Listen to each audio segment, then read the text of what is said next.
Selamat datang di channel Simar Imam. Sembari mendengarkan tinggalkan like dan komentarnya bosku. Jangan lupa pasang headset kalian.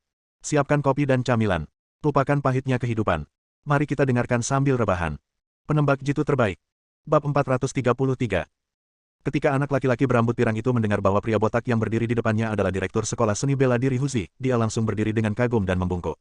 Direktur, nama saya Jack. Saya terobsesi dengan seni bela diri Tiongkok sejak saya masih kecil. Saya ingin belajar seni menamparkan babi dari sutradara. Oke. Jack, karena kamu menyukai seni bela diri Tiongkok sejak kamu masih kecil, maka aku pasti akan. Tunggu. Huzi tiba-tiba berhenti di tengah perkataannya, dengan ekspresi malu di wajahnya. Jack, tadi kamu bilang ingin mempelajari apa? Tampar wajahnya. Jack mengulanginya dengan sangat serius. Bagaimana kalau menamparkan? Jenggotnya semakin arogan. Dia hendak mengatakan bahwa tidak ada yang namanya menamparkan di sini, ketika dia melihat Jack berteriak dengan penuh semangat.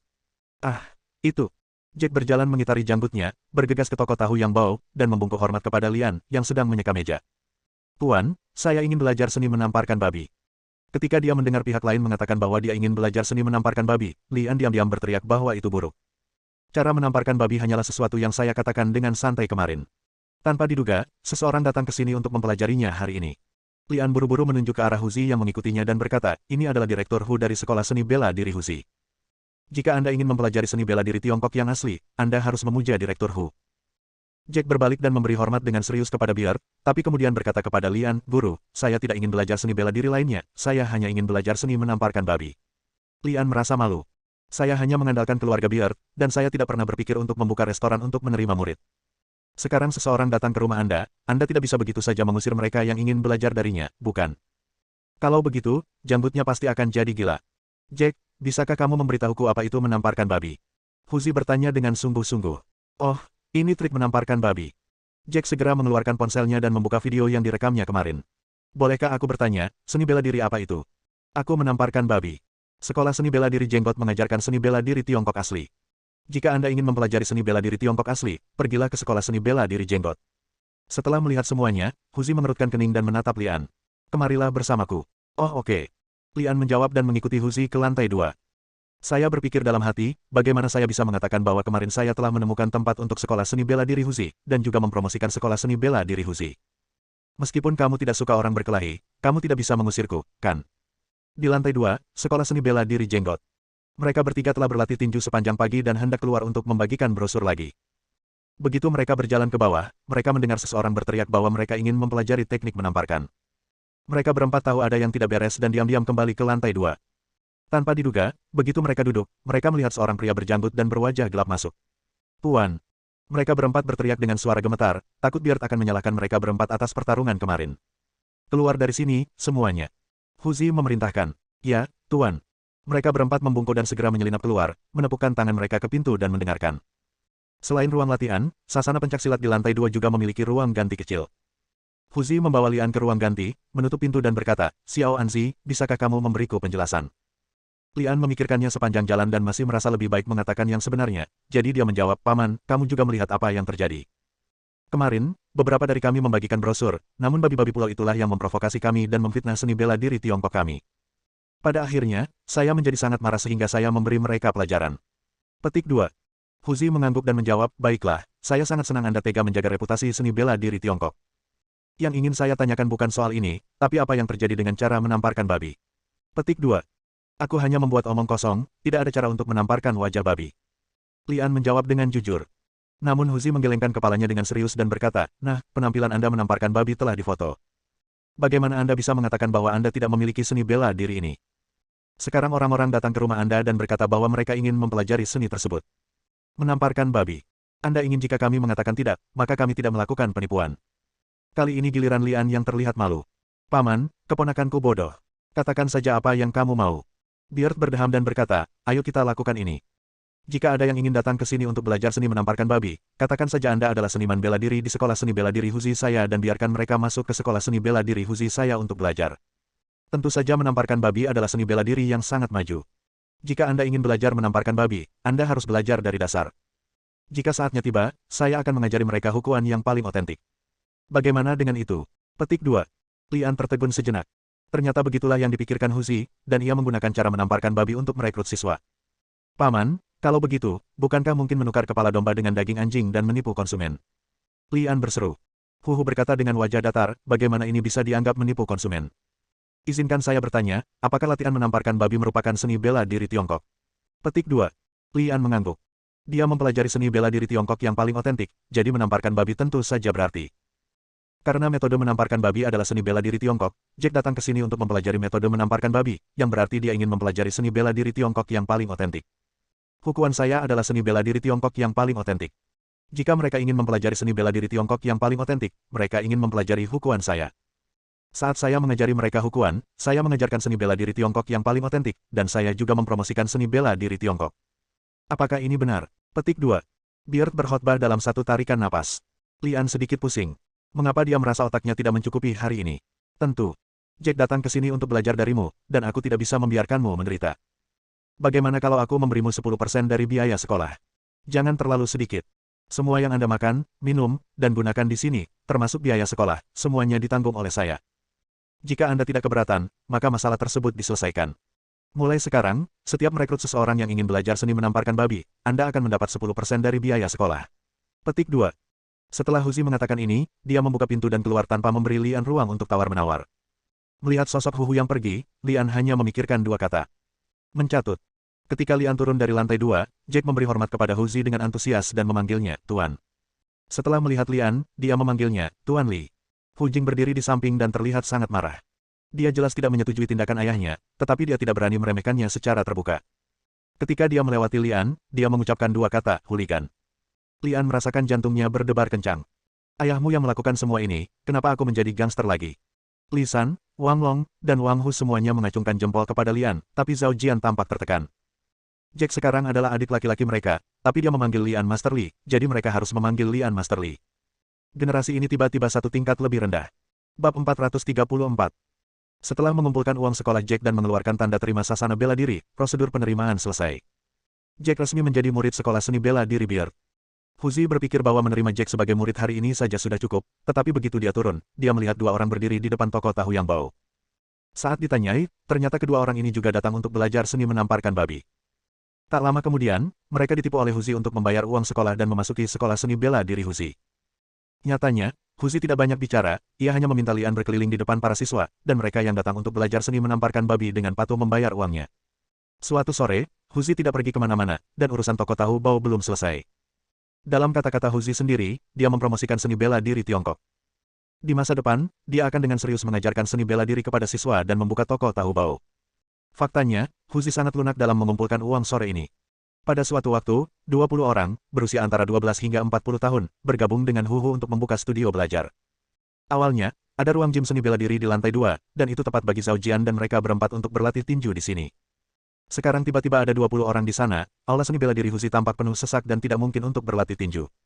Jenggotnya sangat cerdas. Bagilah setiap orang ke dalam kelas pagi, siang, dan malam, lalu bagilah menurut 135, 246, dan tinggalkan kelas akhir pekan. Hal ini terutama dilakukan untuk memudahkan siswa datang belajar pencaksilat di kemudian hari dan mempersiapkannya. Beard sudah merencanakan bahwa setelah siswa menerima jumlah tertentu, dia akan mengosongkan loteng. Jika tidak berhasil, toko tahu bau di lantai pertama akan ditutup seluruhnya dan diubah menjadi tempat pelatihan pencaksilat. Jika tidak berhasil, sewalah tempat yang besar di luar dan dirikan perpustakaan cabang. Singkatnya, kami akan menerima orang sebanyak mereka datang.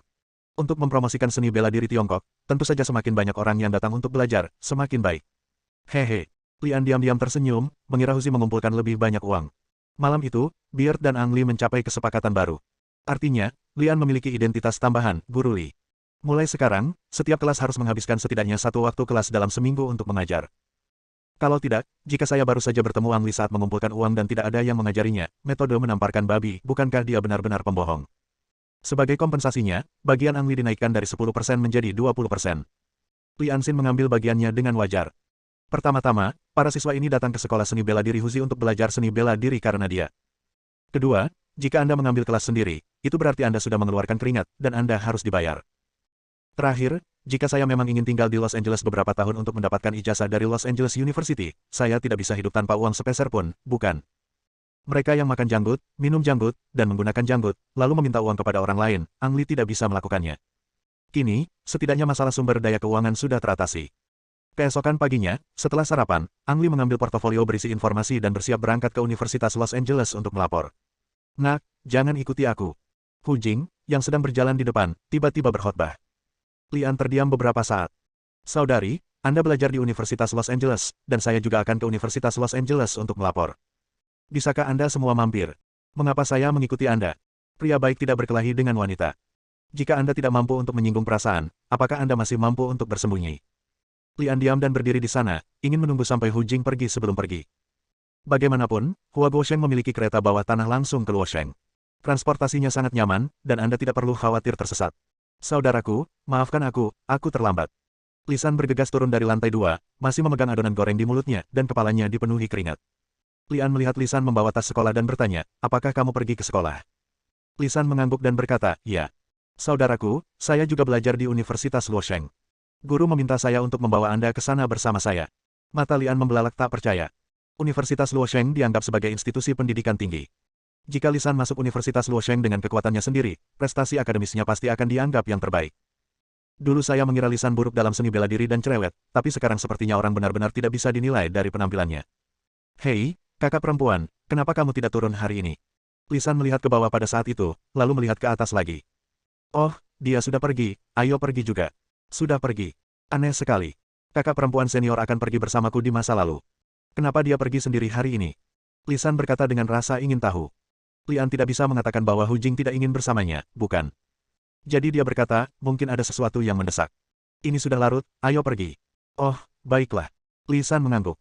Dibandingkan tinggal di kota besar, Lian lebih memilih tinggal di pegunungan. Alasan utamanya adalah kepadatan penduduk yang terlalu padat akan menimbulkan serangkaian masalah seperti pencemaran lingkungan dan kebisingan. Sebaliknya, udara di pegunungan segar dan bebas. Satu hal yang sangat dibenci Ang Lee adalah berkerumun di kereta bawah tanah, terutama pada jam-jam sibuk. Adegan dan pengalaman itu lebih melelahkan daripada pertarungan sebenarnya dalam hujan peluru. Saat naik kereta bawah tanah, Lian dan Lisan terpisah karena terlalu banyak orang. Bagaimanapun, Lian masuk ke dalam kereta bawah tanah, tapi aku tidak tahu apakah ketiga Li seberuntung itu. Gerbongnya begitu penuh sehingga bahkan untuk berbalik pun sulit. Setelah sampai di satu halte, sekelompok orang turun dan semakin banyak orang yang naik, membuat kereta semakin ramai. Saya tidak tahu berapa banyak pemberhentian kemudian, aroma samar datang dari sisi Lian. Dia melihat ke bawah dan melihat seorang gadis pirang yang tampak pemalu mengenakan seragam pelajar. Lak. Ang Lee melihat logo Los Angeles University di seragam tersebut, yang ternyata berasal dari sekolah yang sama. Mungkin terlalu ramai, tapi tubuh gadis itu dekat dengan Lian, kepalanya menunduk dengan wajah memerah. Masih malu. Lian diam-diam tertawa. Dia hendak mengatakan bahwa meremas kereta bawah tanah berarti kamu meremasku dan aku meremasmu. Apa gunanya malu? Alis gadis itu sedikit berkerut, dan matanya terkadang memutar ke belakang, menunjukkan ekspresi jijik, seolah ingin melarikan diri tetapi tidak bisa. Lian hampir satu kepala lebih tinggi dari gadis itu. Ketika dia melihat ke belakang gadis itu, dia melihat seorang pria kulit hitam yang kuat berdiri di belakang gadis itu, dan tangannya sebenarnya berada di pantat gadis itu. Tangan babi asin. Lian akhirnya mengerti kenapa gadis itu memasang ekspresi seperti itu. Untuk menghindari tipuan kotor ini, gadis itu berusaha sekuat tenaga untuk bersandar pada Lian, tapi dia tetap tidak bisa melarikan diri. Saat dia bingung, dia tiba-tiba mendengar teriakan dingin datang dari sampingnya. Apa yang sedang kamu lakukan? Gadis itu terkejut sesaat, dan pria kulit hitam yang berdiri di belakangnya juga terkejut. Tangan bodohnya ditangkap oleh Ang Lee. Jangan takut, aku akan melindungimu, Lian berbisik di telinga gadis itu, ingin mendorongnya untuk mengungkap tipuan kotor ini. Orang-orang di sekitarnya melihat ke samping, dan mereka dapat mengetahui secara sekilas apa yang sedang terjadi, tetapi masing-masing lebih acuh daripada yang lain, dan tidak ada yang datang untuk membantu. Ketidakpedulian orang-orang meningkatkan kesombongan pria kulit hitam itu, dan dia berteriak kepada Ang Lee, "Nak, lepaskan tanganmu, atau aku akan menghancurkanmu." Bab 435. Hancurkan aku. Lian memutar jari-jarinya dengan keras, dan terdengar bunyi, klik lembut, dan pergelangan tangan pria kulit hitam itu terkilir. Ah! Pria kulit hitam itu menjerit kesakitan dan tiba-tiba berlutut di tanah. Jangan khawatir, cepat lepaskan. Gerbong yang bukan milik mereka tiba-tiba lepas, dan orang-orang menjauhinya seperti wabah penyakit. Jangan takut, aku akan membantumu membawa orang ini ke kantor polisi nanti, kata Lian kepada gadis pemalu itu. Menggigit. Universitas La. Kereta bawah tanah berhenti perlahan dan pengumuman stasiun datang. Pintu mobil terbuka dan orang-orang bergegas keluar. Gadis pemalu itu memandang pria kulit hitam yang berlutut di tanah, lalu menatap Lian, tiba-tiba membungkuk dan berteriak, "Maaf." Setelah mengatakan itu, dia bergegas keluar dari mobil seolah-olah sedang melarikan diri. Sakit, tolong lepaskan aku secepatnya. Pria kulit hitam itu berlutut di tanah dan terus berteriak. Lian melihat sosok gadis itu yang pergi dan terdiam beberapa saat. Sekarang korbannya sudah tiada, apa gunanya berpegangan tangan? Sambil menghela nafas, Lian melepaskan dan keluar dari mobil. Ada kilatan dingin di mata pria kulit hitam itu, dan dia mengertakkan gigi dan mengikuti. Lian mengikuti arus orang dan berjalan keluar dari peron. Dia melihat sekeliling dan melihat Universitas Los Angeles yang megah. Melalui kaca toko pinggir jalan, dia melihat pria kulit hitam yang dia ajar mengikutinya. Pria ini sedang berbicara di telepon sambil berjalan, seolah-olah dia sedang memanggil seseorang. Hah? Kalau aku melepaskanmu, kamu belum selesaikan. Lian mencibir, dan bukannya berjalan ke arah Universitas Los Angeles, dia malah menuju ke arah yang berlawanan, dan akhirnya masuk ke gang belakang. Pria kulit hitam itu mengikutinya ke dalam gang dan menemukan bahwa Lian tidak terlihat. Dia bergegas ke ujung gang dan menemukan bahwa itu adalah gang buntu. Di mana orang-orangnya? Apakah kamu mencariku? Ang Li tiba-tiba muncul di belakang pria kulit hitam itu dan berkata. Pria kulit hitam itu terkejut, dan berbalik menghadap Lian, wajahnya menjadi lebih dingin, dan dia mengeluarkan pisau lipat dari sakunya dengan tangan kirinya. Nak, aku akan membuatkan lubang untukmu hari ini. Panggilan. Ujung pisaunya menembus kekosongan dan menembus mulut Lian. Retakan. Ang Li meraih pergelangan tangan pria kulit hitam itu, memutar lengannya ke belakang, dan mengambil pisau lipat. Ah! Pria kulit hitam itu menjerit kesakitan lagi. Dislokasi tangan kanannya belum juga sembuh, kini tangan kirinya juga mengalami dislokasi. Nak, kamu akan menyesalinya. Katakan sesuatu kembali. Lian menendang pantat pria kulit hitam itu dan menendangnya ke tempat sampah. Dia hanyalah seorang gangster kecil, dan Ang Li berencana untuk pergi ke Universitas Los Angeles. Dia tidak ingin membunuh siapapun, jadi dia meletakkan kunci pasnya dan bersiap untuk pergi. Pada saat ini, langkah kaki terdengar dari pintu masuk gang, dan 4 pria kulit hitam dengan tato merah darah di lengan mereka masuk. Saudara Qiaozi. Pria kulit hitam yang diberi pelajaran oleh Ang Li berjuang untuk merangkak keluar dari tumpukan sampah, namun sebelum dia sempat mengambil 2 langkah, dia ditendang oleh Ang Li dan jatuh ke tanah. Saudara Qiaozi, ini anak laki-laki itu, cepat hancurkan dia. Wah, ini wilayahku, sebaiknya kamu pintar. Seorang pria kulit hitam dengan lukisan tengkorak di dadanya berjalan. Itu adalah Qiaozi, seorang gangster dari kawasan Universitas Los Angeles. Saudara Qiaozi, jangan bicara omong kosong padanya, hancurkan dia. Pria kulit hitam di kaki Lian berteriak. Diam. Tegur Qiaozi, matanya tertuju pada Lian dan berkata, wah, mendiang sepupu itu, kamu menyakitinya dan itu membuatku kehilangan muka. Jadilah itu. Sekarang Anda biarkan dia pergi dan membayar kompensasi sebesar 1,8 juta, dan lupakan saja. Petik 2. 1,8 juta, kenapa tidak ambil saja? Ya, Anda hanya mencoba merampok saya, tetapi Anda juga harus mencari pasangan yang cocok. Apakah menurut Anda saya orang kaya? Lian terdiam beberapa saat lagi, dia hanya memiliki total $1.000, dan itu adalah cek yang diberikan oleh manajer kafetaria kemarin sehingga dia tidak punya waktu untuk mencairkannya. Bagaimana kalau aku bilang tidak? Tanya Ang Li. Qiaozi mencibir, melangkah mundur, melambai dan berteriak, saudara-saudara, tolong beri saudara ini ingatan yang panjang dan beritahu dia bahwa saya, saudara Qiaozi, mengatakan kebenaran di bidang ini. 3 pria kulit hitam di belakang Qiaozi mengeluarkan pipa baja sepanjang 2 kaki dari tubuh mereka, salah satu ujungnya diasah. Terlihat bahwa mereka semua adalah veteran perang. Biasanya pipa baja dapat digunakan sebagai tongkat, namun dalam keadaan khusus, ujung yang runcing dapat digunakan untuk mengeluarkan darah. Wah, kamu sudah mati. Pria kulit hitam di kaki Lian berteriak dengan dingin. Mengganggu. Lian mengangkat kakinya dan menendang kaki pria kulit hitam itu, membuatnya pingsan. Ketika Qiaozi melihatnya, dia berteriak dengan keras, Madan, apakah menurutmu saudaraku Qiaozi transparan? Saudara-saudara, tolong hancurkan dia. Ketiga pria kulit hitam itu mengayunkan pipa baja dan melemparkannya ke arah Ang Li, lalu terbang kembali satu persatu. Qiaozi tercengang. Dia bahkan tidak melihat bagaimana Lian mengambil tindakan. Melihat Lian mendekat, Qiaozi buru-buru merogoh ke dalam pakaiannya. Pistol. Sekilas, Lian melihat pistol tersembunyi di balik pakaian Qiaozi. Dilihat dari penampilannya, itu pasti Desert Eagle yang terkenal. Sebelum Qiaozi dapat mencabut senjatanya sepenuhnya, Lian mendatangi lawannya dengan "Ho", lalu mengangkat dan menurunkan tangannya. Retakan. Mulut Qiaozi ditampar, dan dia tercengang oleh pemukulan itu. Lian mengambil kesempatan itu untuk mengambil pistolnya, dan dengan keras, dia memotong pistol itu menjadi beberapa bagian dan melemparkannya ke tanah. Qiaozi kembali tercengang. Dari tindakan Lian membongkar senjatanya, dia tahu bahwa Lian bukanlah orang biasa. Retakan. Saudara Qiaozi, kan? Retakan. Jika kamu tidak belajar dengan baik di usia muda, kamu akan menjadi gangster setelah meniru orang lain, bukan? Retakan. Kamu masih membawa pistol, apakah kamu ingin membunuh seseorang? Retakan. Tahukah kamu betapa sulitnya orang tuamu membesarkanmu? Ang Li menggunakan metodenya sendiri dalam menamparkan babi, berteriak setelah setiap tamparan. Akhirnya, ketika Qiaozi melihat Lian mengangkat tangannya lagi, dia berlutut di tanah dan menutupi wajahnya yang bengkak seperti kepala babi. Saudaraku, aku salah. Aku mengubah caraku, jadi kamu memperlakukanku seperti kentut saja, kan? Lian menjabat tangannya dan berkata dengan ekspresi tertekan, tanganku sakit setelah dipukul sekian lama. Apa yang harus aku lakukan? Qiaozi terkejut pada awalnya, lalu berteriak kompensasi, saya akan memberikan kompensasi kepada Anda. Saat dia berbicara, dia meraba-raba tubuhnya dan mengeluarkan segenggam uang kertas. Itu saja. Lian mengerutkan kening. Qiaozi hanya memiliki total beberapa lusin dolar, bahkan tidak ada uang kertas yang besar. Saudaraku, tunggu sebentar. Qiaozi buru-buru berlari ke arah bawahan dan sepupunya, menggeledah barang milik semua orang, dan akhirnya mengumpulkan $100. Saudaraku, itu saja. Lain kali aku berjanji. Kenapa, kamu masih ingin lain kali? Kata Lian dengan wajah datar. Tidak, aku tidak bermaksud begitu. Saudaraku, tolong biarkan aku pergi. Qiaozi sepertinya dia akan menangis. Jika dia mengetahui hal ini, dia tidak akan mengarungi air yang bermasalah ini. Katakan pada sepupumu untuk jujur dan berhenti mengulurkan tangan kotornya. Ya. Orang malang, bos daerah ini yang masih ingin membayarnya kembali, hanya memiliki $100 di antara mereka. Ang Li berjalan menuju Universitas Los Angeles dengan tidak terlalu puas. Bab 436. Begitu dia masuk ke gerbang Universitas Los Angeles, Lian menarik napas dalam-dalam dan berdiri diam di sana untuk merasakan suasana berat di kampus universitas. Saat memilih masuk militer, bukan berarti Ang Li tidak menyukai kehidupan kampus. Sebagai mantan mahasiswa berprestasi, Lian masih mendambakan kehidupan kampus. Bisa masuk Universitas Los Angeles kali ini adalah mimpi yang menjadi kenyataan. Hubungan sudah ada dan semuanya tetap sederhana. Lian tidak tahu koneksi seperti apa yang dimiliki Beard atau ibunya agar dia bisa masuk universitas ini. Bagaimanapun, proses pelaporannya sangat sederhana. Setelah menyerahkan portofolio ke kantor, Lian ditugaskan ke kelas 7, kelas 1. Kakak. Begitu Lian keluar dari kantor, dia melihat Lisan berdiri tidak jauh dari situ sambil melambai padanya. Saudaraku, saya pikir Anda tidak dapat menemukannya di sini. Apakah prosedurnya sudah selesai? Selesai. Kamu ditugaskan di kelas mana? Kelas 17. Kelas 17. Wajah Lisan tampak jelek seperti baru saja memakan lalat. Kak, kok kamu ditempatkan di kelas 17? Ada apa? Lian bertanya dengan bingung. Lisan berkata dengan wajah sedih, kelas 17 adalah kelas sampah yang terkenal. Tidak hanya prestasi akademiknya yang buruk, tetapi juga selalu suka menimbulkan masalah.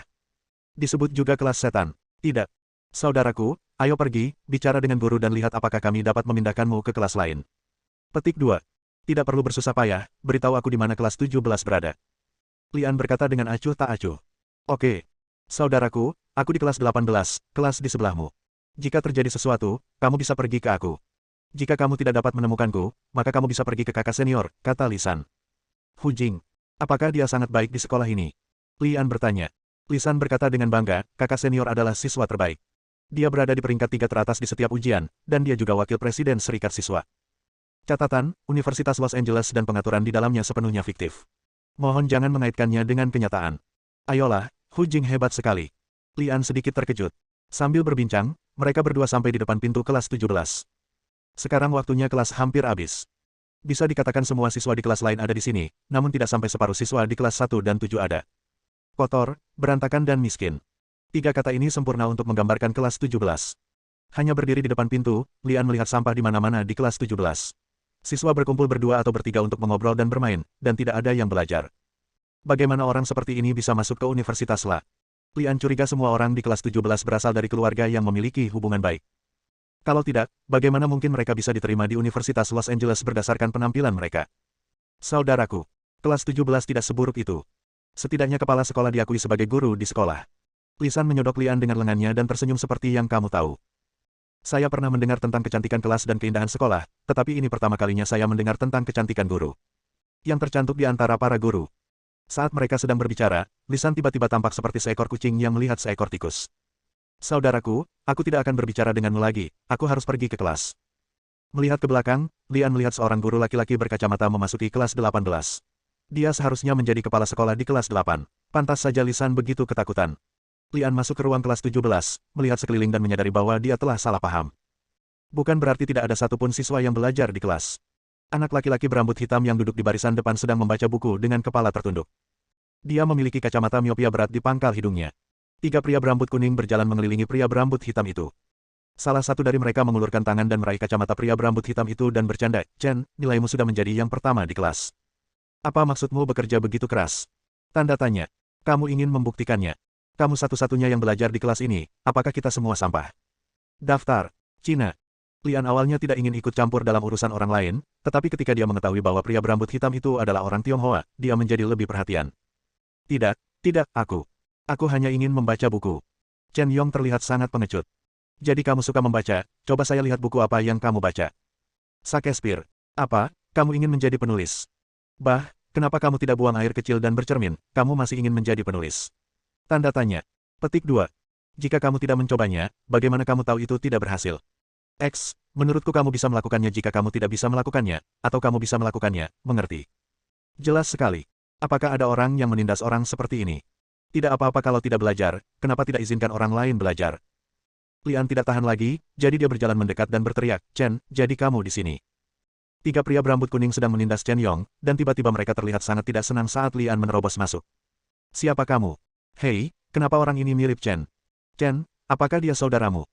Sama seperti banyak orang yang bodohnya tidak bisa membedakan siapa orang asing, di mata orang asing, orang Tionghoa juga memiliki wajah yang sama.